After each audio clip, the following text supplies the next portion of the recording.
Hello everyone, welcome to Study grace.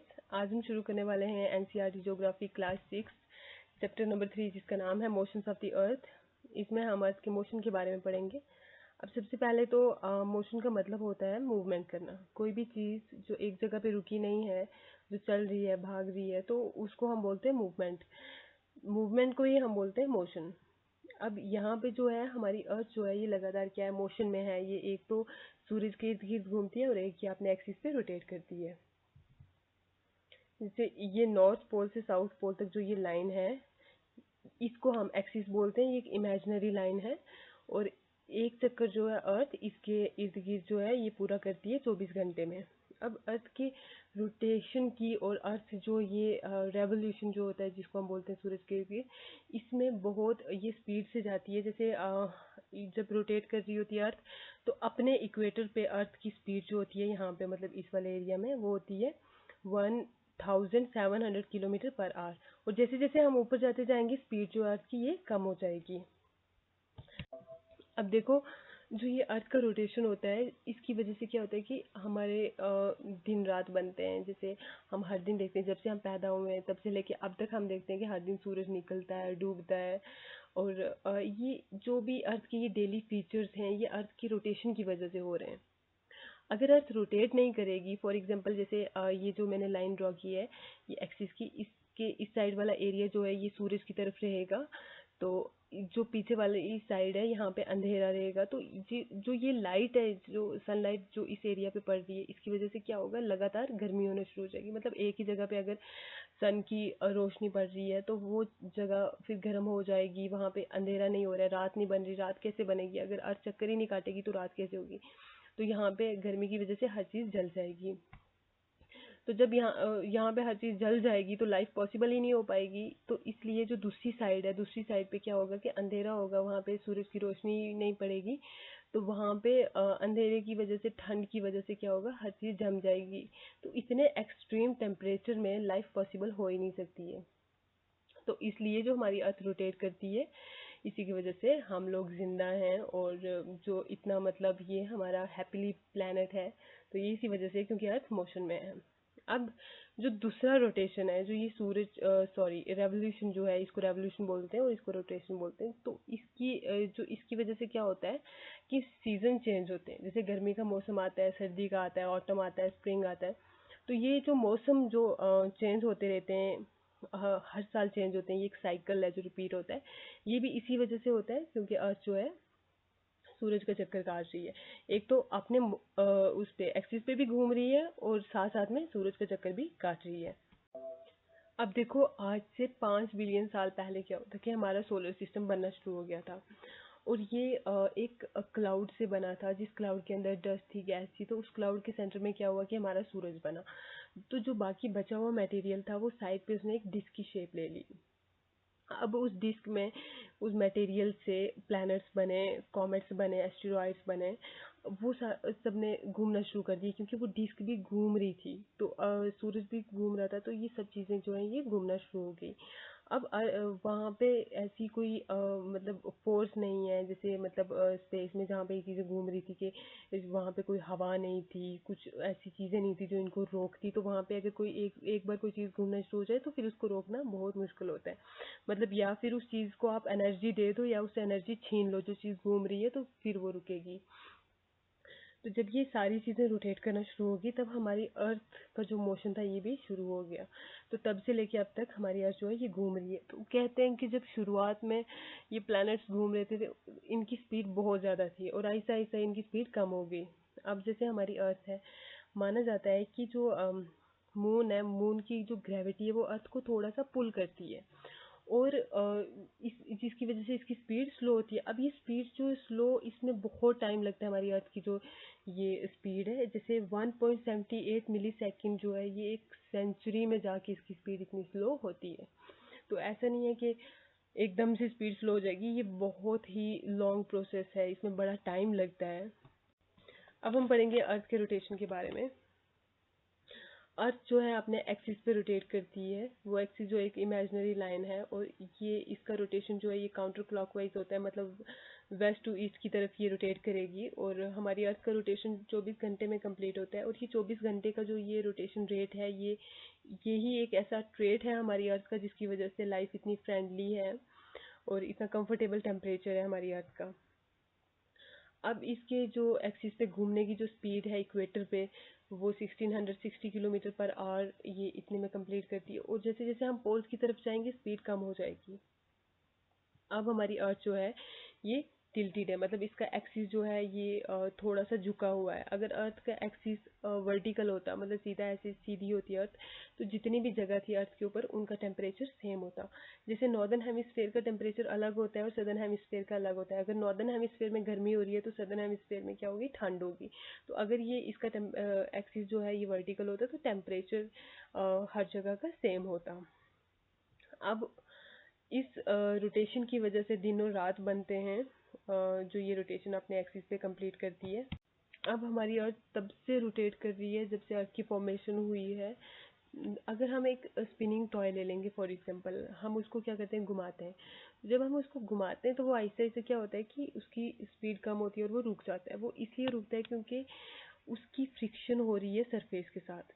तो friction object की energy को ले लेती है, तो जिसकी वजह से चीज़ें रुक जाती हैं। पर अर्थ के साथ ऐसा कुछ भी नहीं है, क्योंकि हमारी अर्थ जो है स्पेस में है, वहाँ पे किसी सरफेस के ऊपर ये घूम नहीं रही है, कुछ भी नहीं है वहाँ पे। कोई ऐसी मतलब एटमॉस्फेयर नहीं है, हवाएं नहीं है जो चीज़ों को रोकेंगी, तो जिसकी वजह से ये लगातार घूम रही है। अब देखो, मतलब ये भी कहा जाता है कि जब डायनासोर्स की एज थी, जब डायनासोर होते थे हमारी अर्थ के ऊपर, तो तब अर्थ की जो स्पीड थी वो बहुत ज़्यादा थी।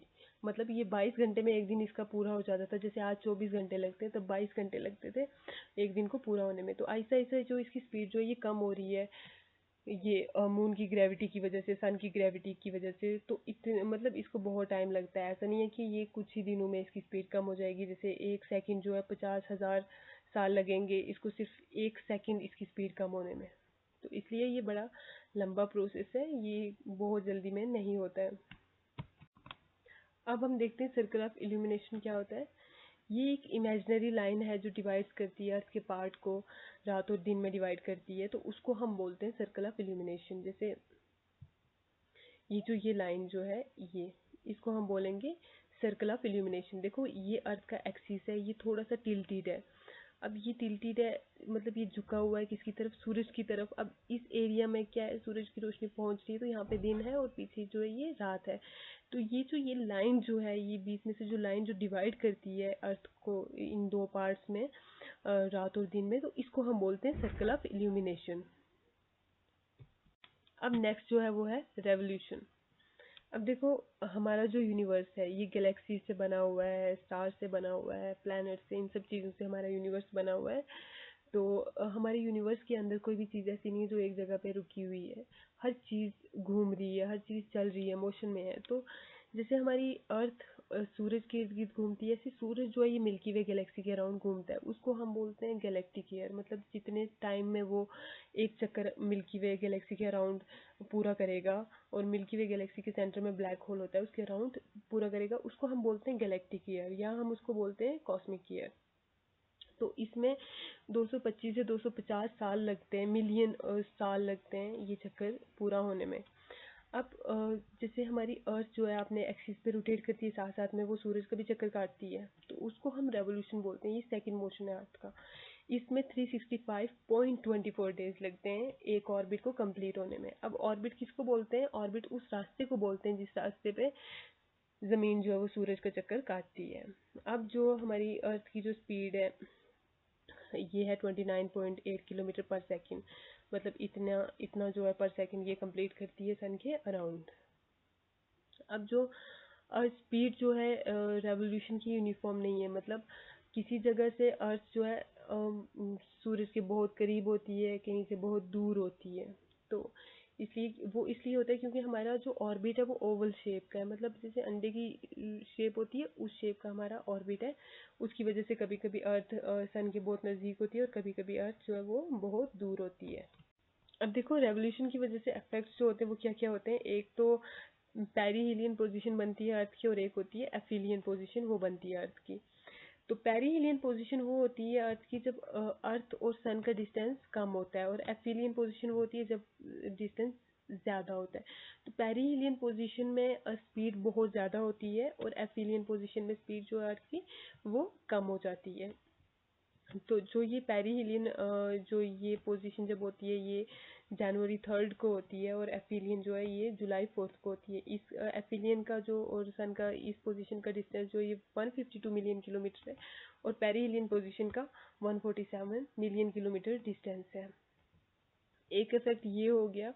और दूसरा ये होता है कि रेवोल्यूशन की वजह से हमारे सीजन्स बनते हैं, सीजन चेंज होते हैं, जैसे सर्दी गर्मी बहार जाड़े का मौसम। तो ये सारे मौसम जो हैं ये भी अर्थ के रेवोल्यूशन की वजह से ही होते हैं। अब बहुत लोगों को ऐसा लगता है कि सीजन चेंज होते हैं क्योंकि अर्थ कभी कभी सूरज के नज़दीक होती है, कभी कभी दूर होती है। तो जब सूरज के नज़दीक होती है तो तब गर्मी होती है, और जब दूर होती है तो तब ठंड होती है। तो जो ये कंसेप्शन है ये गलत है। इस वजह से डिस्टेंस की वजह से जो है ये नहीं होता सर्दी गर्मी का। और मतलब क्योंकि जब देखो ना, जब हम पेरीहिलियन पोजीशन में होती है हमारी अर्थ नॉर्दर्न हेमिस्फीयर में, तब ठंड पड़ रही होती है, और जब एफिलियन पोजीशन में होती है तो तब हमारे यहाँ गर्मी पड़ रही होती है। मतलब जब अर्थ दूर होती है सूरज से, तो तब क्या होता है कि तब गर्मी पड़ रही होती है, और जब नज़दीक होती है तब ठंड हो रही होती है।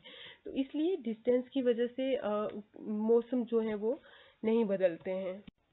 अब देखो सीजन्स इसलिए चेंज होते हैं क्योंकि हमारे अर्थ का जो एक्सिस है ये टिल्टेड है, ये मतलब झुका हुआ है। इसकी वजह से सीजन जो है चेंज होते हैं, ना कि इस वजह से कि अर्थ का डिस्टेंस सूरज से कितना है। अब देखो ये जो एक ये लाइन जो जा रही है ये वाली, इसको हम बोलते हैं प्लेन ऑफ द एक्लिप्टिक। मतलब जो हमारा ऑर्बिट जो प्लेन बनाता है उसको बोलते हैं ऑर्बिटल प्लेन, या फिर हम बोलते हैं प्लेन ऑफ द एक्लिप्टिक। अगर हम इस प्लेन से यहाँ से ऊपर से एक लाइन सीधी लाइन ड्रॉ करेंगे, तो यहाँ पे जो हमारा जो एक्सिस है ये जो है ये कितने डिग्री एंगल पे जो टिल्ट है, ये है 23.45 डिग्री पे इसका जो एंगल है ये टिल्टेड है। अब इस टिल्ट की वजह से क्या होता है कि जो एरिया जो यहाँ पे जो एरिया सामने है, मतलब ये वाले जो ये सूरज के सामने जो एरिया आता है, वहाँ पे क्या होती है गर्मी हो रही होती है। यहाँ तक यहाँ पे क्या होती है गर्मी होती है, यहाँ पे डायरेक्ट सनरेज पड़ती है। और जो एरिया जो ये नीचे की तरफ है यहाँ पे सनरेज इतने स्ट्रांगली नहीं पड़ती है, तो यहाँ पे ठंड होती है। उस टाइम में ऑटम का सीजन चल रहा होता है और विंटर का सीजन चल रहा होता है, और यहाँ पे गर्मी का सीजन चल रहा होता है। तो इस टिल्ट की वजह से क्या होता है कि हमारे सीजन्स जो है वो चेंज होते हैं। अब हमारी अर्थ का एक्सिस जो है ये टिल्टेड क्यों है? जब हमारी अर्थ यंग थी, मतलब जब हमारा सोलर सिस्टम अभी अभी बना था, तब क्या हुआ कि तब एक बहुत बड़ा ऑब्जेक्ट था, जो एक मास जितना एक ऑब्जेक्ट था, तो वो आके हमारी अर्थ के ऊपर पड़ा। तो जब उसने हमारी अर्थ को हिट किया तो अर्थ में एक बहुत बड़ा होल हो गया, और उस होल में से बहुत मटेरियल निकला, मतलब डस्ट निकली, रॉक्स निकले। तो वो जो मटेरियल निकला उससे हमारा मून बन गया। तो मून भी हमारी अर्थ का ही एक पार्ट था, मतलब हमारी अर्थ में से निकला हुआ है ये मून। तो उस ऑब्जेक्ट जिसने हिट किया था हमारी अर्थ को उसका नाम था थिया। तो जब उसने हिट किया तो हमारी अर्थ थोड़ी सी टिल्ट होगी। हमारी अर्थ का एक्सिस पहले बिल्कुल स्ट्रेट था, तो स्ट्रेट होने की बजाय ये थोड़ी सी टिल्ट होगी, और फिर ये उसी पे रोटेट करना शुरू होगी। अब देखो समर सॉल्स्टिस क्या होता है। समर सॉल्स्टिस को हम एस्टिवल सॉल्स्टिस भी बोलते हैं। इस टाइम में नॉर्दर्न हेमिस्फीयर का जो एंगल होता है वो सूरज की तरफ होता है, और उस एरिया में जैसे ट्रॉपिक ऑफ कैंसर हो गया, ये 23.5 डिग्री पे सनरेज जो है वो डायरेक्टली पड़ रही होती हैं। अब समर सॉल्स्टिस साल में 2 बार होता है, एक होता है नॉर्दर्न हेमिस्फीयर में और एक होता है सदर्न हेमिस्फीयर में। नॉर्दर्न हेमिस्फीयर में ये होता है 20 से 22 जून के बीच में, जब हमारे यहाँ पे इंडिया में भी गर्मी पड़ रही होती है। तो तब जब यहाँ पे गर्मी हो रही होती है तब सदर्न हेमिस्फीयर में ठंड हो रही होती है, और फिर सदर्न हेमिस्फीयर में समर सॉल्स्टिस आता है 20 से 23 दिसंबर के बीच में। तो जब वहाँ पे गर्मी होती है यहाँ पे तब उस टाइम ठंड चल रही होती है। तो इसमें क्या होता है कि जो आर्कटिक सर्कल के नॉर्दर्न हेमिस्फीयर में जो आर्कटिक सर्कल का जो एरिया होता है, या सदर्न हेमिस्फीयर में अंटार्कटिक सर्कल, तो वहाँ पे कंटिन्यूसली डे लाइट होती है 6 महीने तक। मतलब वहाँ पे क्या रहता है दिन ही रहता है, वहाँ पे फिर रात नहीं होती, क्योंकि वहाँ पे लगातार सन की रेज जो है वो बढ़ती रहती हैं, जैसे ये है।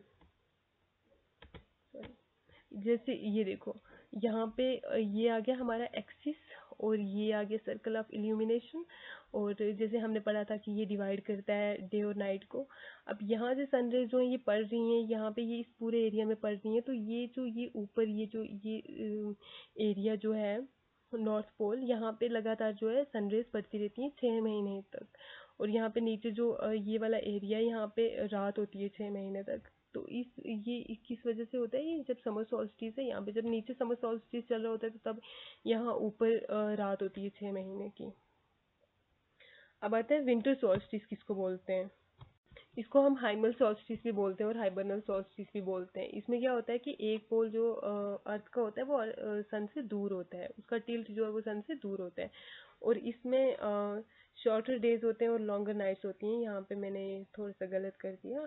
तो इसमें क्या होता है कि नॉर्दर्न हेमिस्फेयर में ये दिसंबर में होता है, 21 और 22 दिसंबर के बीच में शुरू हो जाता है, और सदर्न हेमिस्फेयर में ये 20 और 21 जून के बीच में शुरू हो जाता है।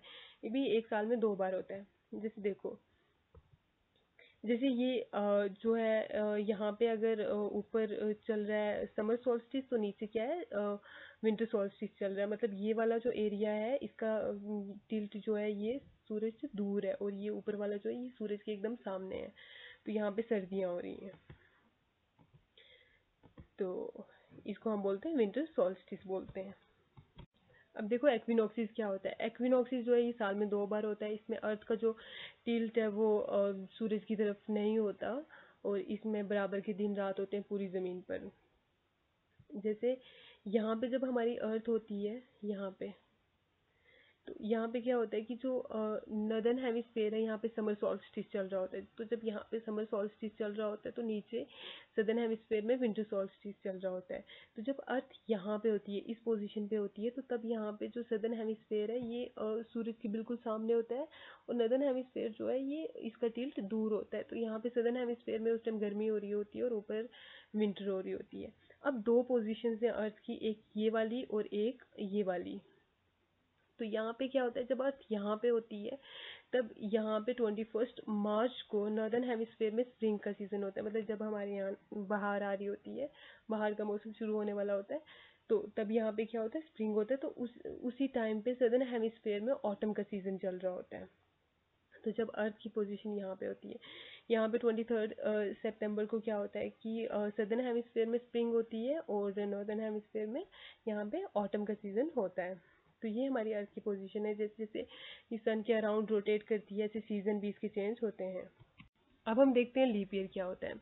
अब देखो, जैसे हम हर साल अपने कैलेंडर में देखते हैं 365 डेज होते हैं, जबकि जो अर्थ का रेवोल्यूशन पीरियड है वो पूरा होता है 365 days 5 hours 48 minutes and 46 seconds, या हम इसको बोल सकते हैं 6 आवर्स में। तो इतने में ये अर्थ का जो रेवोल्यूशन पीरियड है वो कंप्लीट होता है। तो फिर हम वो जो 6 आवर्स है वो क्यों नहीं ऐड करते अपने कैलेंडर में। वो इसलिए नहीं हम ऐड करते, अगर हम वो भी ऐड करेंगे तो उससे क्या होगा, बहुत सारी प्रॉब्लम आ जाएगी हमारे कैलेंडर में, सीजन्स आगे पीछे हो जाएंगे, उनकी डेट्स जो है वो आगे पीछे हो जाएगी। इसलिए हम इसको लीप ईयर वाले दिन ही ऐड करेंगे, इस दिन को, जो ये एक दिन होता है। तो लीप ईयर वो साल होता है जिस साल में एक एक्स्ट्रा डे जो है वो ऐड किया जाता है। जैसे देखो, हर एक साल में क्या होता है, 365 एंड 6 आवर्स होते हैं। अब आप 6 6 घंटों को ऐड करो तो 4 साल के बाद वो कितने बन जाते हैं, 24 घंटे बन जाते हैं। तो 24 घंटे मतलब वो पूरा एक फिर दिन बन जाता है। तो उसको फिर हम अपने ग्रेगोरियन कैलेंडर में जो है वो ऐड करते हैं। ये फेब्रुअरी के महीने में हम इसको ऐड करते हैं 29। तो वैसे तो 28 डेज होते हैं फेब्रुअरी में, लेकिन लीप ईयर में 29 डेज होते हैं। अब देखो क्या होता है कि बहुत सारे बेबीज जो हैं वो इस साल में पैदा होते हैं, लेकिन जो इस महीने में पैदा होते हैं और इस डेट को जो पैदा होते हैं February 29 को, अब जो उनका बर्थडे आता है वो ज़रूरी नहीं है कि वो 4 साल का वेट करेंगे तो फिर उसके बाद सेलिब्रेट करेंगे। वो क्या करते हैं, या तो वो 1 मार्च को सेलिब्रेशन करेंगे, या फिर वो 28 फरवरी को सेलिब्रेट करेंगे। तो ये इसको हम बोलते हैं लीप ईयर, जिसमें एक एक्स्ट्रा डे जो है वो काउंट किया जाता है। अब देखो, ये ग्रेगोरियन कैलेंडर जो है ना, ये हमारे इंडिया में भी हम यही कैलेंडर अभी यूज़ कर रहे हैं, और बहुत सारी कंट्रीज, जो मैक्सिमम कंट्रीज जो हैं वो यही कैलेंडर यूज़ करती हैं। पर कुछ कंट्रीज जो हैं वो लूनर कैलेंडर भी यूज़ करती हैं। लेकिन मैक्सिमम कंट्रीज यही करती हैं, क्योंकि इससे क्या होता है कि एक तो जो इंटरनेशनल टाइम है जैसे एयरलाइंस का, तो उसमें हेल्प हो जाती है। अगर जैसे अफगानिस्तान है वो हिजरी कैलेंडर यूज़ करता है, तो साथ में ये भी करता है, तो अगर वो सिर्फ वही कैलेंडर यूज़ करेगा तो उसके जो एयरलाइंस का टाइम है वो अलग होगा, तो बाकी कंट्रीज़ का अलग होगा, तो उसमें प्रॉब्लम आ जाएगी। अब देखो, जो ये ग्रेगोरियन कैलेंडर है, ये पोप ग्रेगरी जो थे 13th, उनके नाम के बाद ये रखा गया है, क्योंकि उन्होंने ही इसको इंट्रोड्यूस किया था, और इस कैलेंडर ने रिप्लेस किया था जूलियन कैलेंडर को। तो जो जूलियन कैलेंडर था उसमें क्या होता था कि एक्चुअल टाइम जो अर्थ का था ना, सॉरी, जो एक्चुअल टाइम था जो अर्थ का, जैसे 365 डेज एंड 6 आवर्स जो हैं, वो पूरा उस कैलेंडर में दिया होता था। तो इसलिए यूरोप में क्या, जैसे स्प्रिंग का मौसम अभी आया नहीं है तो पहले ही वो मंथ स्टार्ट हो गया, तो ऐसी कुछ प्रॉब्लम्स आने लगी। बाद में उन्होंने कहा कि नहीं, हमें इसको रिप्लेस करना है, तो फिर उन्होंने ये वाला ग्रेगोरियन कैलेंडर जो है वो ये लाया था। फिर उन्होंने जो ये एक्स्ट्रा जो एक डे बनता था, वो उन्होंने बोला कि हम लीप ईयर जो 4 साल के बाद आता है उसमें हम ऐड करेंगे। अब बहुत सारी कंट्रीज ने इसको अडॉप्ट किया अपने अपने टाइम पे। जैसे फ्रांस ने इसको अडॉप्ट किया था 1582 में। अब कुछ कंट्रीज थी जहाँ पे प्रोटेस्टेंट क्रिश्चियंस रहते थे, उन्होंने इसको ऑब्जेक्ट किया कि नहीं, हम इस कैलेंडर को जो है वो नहीं यूज़ करेंगे, क्योंकि ये कैथोलिक इन्वेंशन है। अब देखो, आपने बहुत बार सुना होगा एक वर्ड प्रोटेस्टेंट और कैथोलिक्स। सो प्रोटेस्टेंट होते हैं उनको हम नॉन कैथोलिक्स भी बोलते हैं। बेसिकली ये क्रिश्चियंस ही होते हैं, ये सेम गॉड को वर्शिप करते हैं, जीसस को ही मानते हैं ये।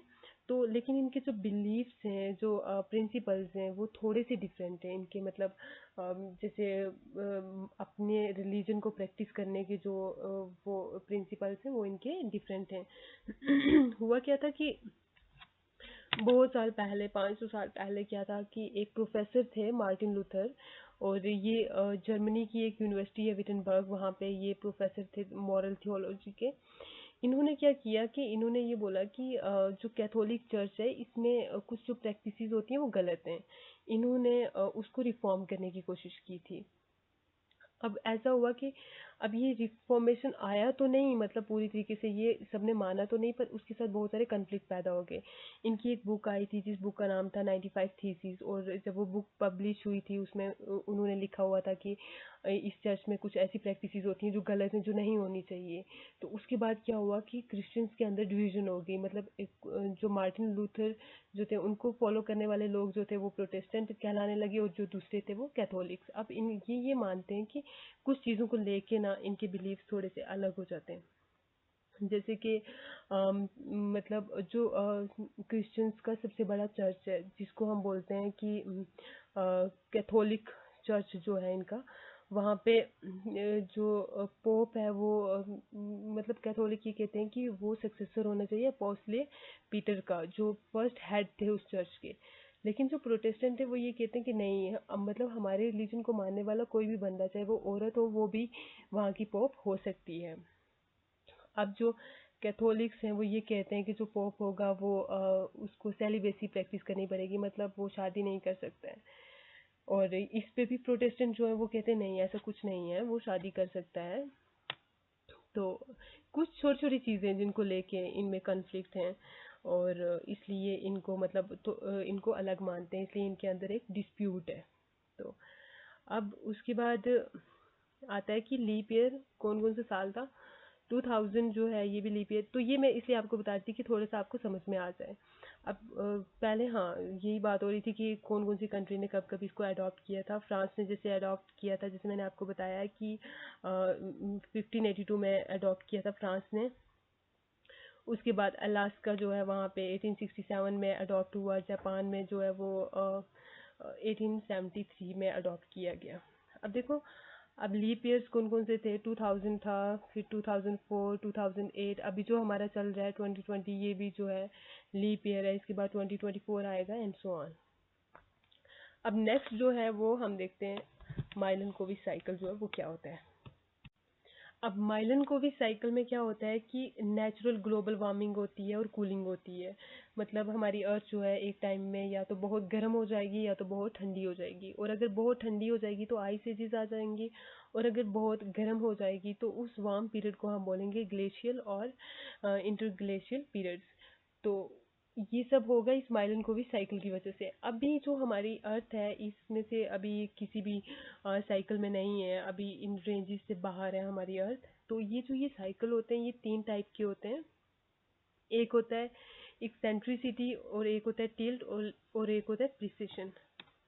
अब देखो, जो ये है ना एक्सेंट्रिसिटी, इसमें क्या होता है कि अर्थ का जो ऑर्बिट होता है ये चेंज होता है। ये पहला साइकिल है माइलन कोवी साइकिल में से, और इसमें अर्थ का जो ऑर्बिट है, जैसे हमारा अभी ऑर्बिट जो है ये ओवल शेप का ऑर्बिट है। तो ये बहुत टाइम बाद, मतलब इसको 1 लाख ईयर्स लगते हैं, मतलब इस प्रोसेस को कंप्लीट होने में। तो इसमें जाके हमारा जो ऑर्बिट है वो क्या होगा, वो चेंज होगा। या तो वो बहुत कम एलिप्टिकल होगा, या तो वो बहुत ज़्यादा एलिप्टिकल हो जाएगा, मतलब मोर से लेस की तरफ जाएगा या लेस से मोर की तरफ जाएगा। तो ये भी एक साइकिल है जिसमें हमारी अर्थ का जो है वो ऑर्बिट क्या होता है, चेंज होता है। अब जो सेकंड जो ये साइकिल है माइलन कोविच, उसको हम ओब्लिक्विटी बोलते हैं या हम एक्सियल टिल्ट बोलते हैं। मतलब इसमें जो है अर्थ का जो टिल्ट है उसमें चेंजेस आती हैं। जैसे देखो, ये हमारी अर्थ का टिल्ट है, हमारी अर्थ जो है ये टिल्टेड है 23.5 डिग्री पे। और इसमें क्या होता है कि ये टिल्ट जो है ये 22 से लेके 24.5 डिग्री के बीच में ये चेंज आता रहता है इसके टिल्ट में। और ये 41,000 ईयर्स लगते हैं सिर्फ 2.5 डिग्री चेंज आने में, 41,000 ईयर्स लगते हैं। तो इसमें क्या होगा कि जैसे अभी ये टिल्टेड है ना, जैसे देखो ये एरिया जो है ये टिल्टेड है, ये मतलब ये हमारा एक्सिस है और ये टिल्टेड है। तो जब ये बहुत ज़्यादा हो जाएगा, मान लो 24 डिग्री पे ये टिल्ट है, तो इसमें क्या होगा कि ये जो नॉर्दर्न हेमिस्फेयर है, अगर यहाँ पे गर्मी पड़ रही है तो यहाँ पे बहुत ज़्यादा गर्मी पड़ेगी, हर चीज़ मतलब जलना शुरू हो जाएगी, बहुत गर्मी होगी। और नीचे जो विंटर सॉल्स्टिस जहाँ पे चल रहा है वहाँ पे बहुत ही ठंड होगी, बर्फ़ पड़ना शुरू हो जाएगी, और मतलब जो क्लाइमेटिक कंडीशंस है वो एक्सट्रीम में पहुँच जाएंगी, कोई भी चीज़ जो है वो बैलेंस पे नहीं होगी। अभी जो हमारी अर्थ जो है ये डिक्रीजिंग फेज में है, मतलब अभी हमारा टिल्ट जो है वो बढ़ नहीं रहा है, वो कम हो रहा है। तो अभी इसको बहुत टाइम लगेगा, ये आहिस्ता आहिस्ता ये चीज़ें होती हैं, इनमें एकदम से ये नहीं होता है, और ये हमें महसूस भी नहीं होता। पता नहीं हमारी कितनी जनरेशन जो है वो ख़त्म हो जाएंगी तो उसके बाद ये ऐसा होगा, अभी ऐसा कुछ नहीं होगा। अब देखो, एक और साइकिल है माइलन कोवी साइकिल, जिसको हम बोलते हैं प्रिसेशन। हिपार्कस जो थे एक ग्रीक एस्ट्रोनॉमर थे, वो ट्रिग्नोमेट्री के फाउंडर भी इनको बोला जाता है। उन्होंने इस प्रिसिशन को डिस्कवर किया था। उन्होंने बोला था कि जो स्टार्स हैं ये अपनी पोजीशन को चेंज करते रहते हैं। जैसे अभी हमारी जो ये अर्थ है, इसका जो एक्सिस है ये यहाँ पे एक स्टार है, उसकी तरफ है। इस स्टार को हम बोलते हैं नॉर्थ स्टार बोलते हैं या पोलैरिस बोलते हैं हम इसको। इसकी तरफ इसका जो है एक्सिस, इसकी तरफ इसकी डायरेक्शन है। पर उन्होंने बोला था कि ऐसा हमेशा नहीं रहेगा, ये जो ये पोजीशन है ये चेंज होती रहती है। मतलब जो हमारा एक्सिस है ये भी रोटेट हो रहा है, इस ये भी एक सर्कल जो है वो ड्रॉ कर रहा है। और जब ये सर्कल ड्रॉ होता है तो जैसे जैसे ये मूव करता रहता है तो स्टार्स की पोजीशन भी चेंज होती रहती है। अब ये इसमें भी बहुत टाइम लगता है, मतलब 26,000 ईयर्स लगते हैं इसको कंप्लीट होने में, अपना पूरा मतलब ये सर्कल कंप्लीट करने में। तो इसकी वजह से ये क्या होता है कि जैसे आज हमें नॉर्थ स्टार दिख रहा है पोलैरिस, अब ये हमेशा हमें यही नहीं दिखेगा। कुछ टाइम के बाद क्या होगा कि एक और नया स्टार आएगा जिसका नाम है गामा सीफीआई, वो हमें दिखेगा आज से 3,200 ईयर्स लेटर हमें ये दिखेगा। और फिर वो चेंज हो जाएगा। ऐसे जो ये स्टार्स हैं ये चेंज होते रहेंगे। अगर आप एक स्पिनिंग टॉय ले लो, आप उसको घुमाओ, तो आप ऑब्जर्व करना कि उसका जो टॉप है वो भी एक सर्कल ड्रॉ कर रहा है। अगर आप ध्यान से देखोगे वो भी क्या कर रहा है, एक सर्कल ड्रॉ कर रहा है। इसी तरह हमारी अर्थ का एक्सिस जो है ये भी एक सर्कल ड्रॉ कर रहा है, जिस प्रोसेस को हम बोलते हैं प्रिसेशन बोलते हैं। तो इसमें भी बहुत टाइम लगता है, ये भी बहुत जल्दी जल्दी ये जो साइकिल्स हैं ये नहीं होते हैं, इनमें बहुत टाइम लगता है। और इन साइकिल्स की वजह से ही आइस एजेस आएंगी या ग्लेशियल पीरियड्स आएंगे, तो ऐसा माना जाता है। और ये चैप्टर हमारा ख़त्म होता है। आई होप आपको ये समझ में आया होगा जो भी मैंने करवाया है। अगर आपको कोई डाउट है आप मुझे बताना। और बस इतना ही था हमारा ये। और ये आप अच्छे से पढ़ना, अच्छे से रिवाइज करना इसको। और ये कुछ चीज़ें हैं ना जो हमें बहुत ज़रूरी हैं जिनको समझना, और इन सब चीज़ों की अंडरस्टैंडिंग हमें होनी चाहिए। तो thank you so much. I hope कि आपको ये पसंद आया होगा, और अगर आपको ये मेरा वीडियो पसंद आया तो प्लीज़ इस वीडियो को लाइक करें और मेरे चैनल को सब्सक्राइब करें। Thank you so much.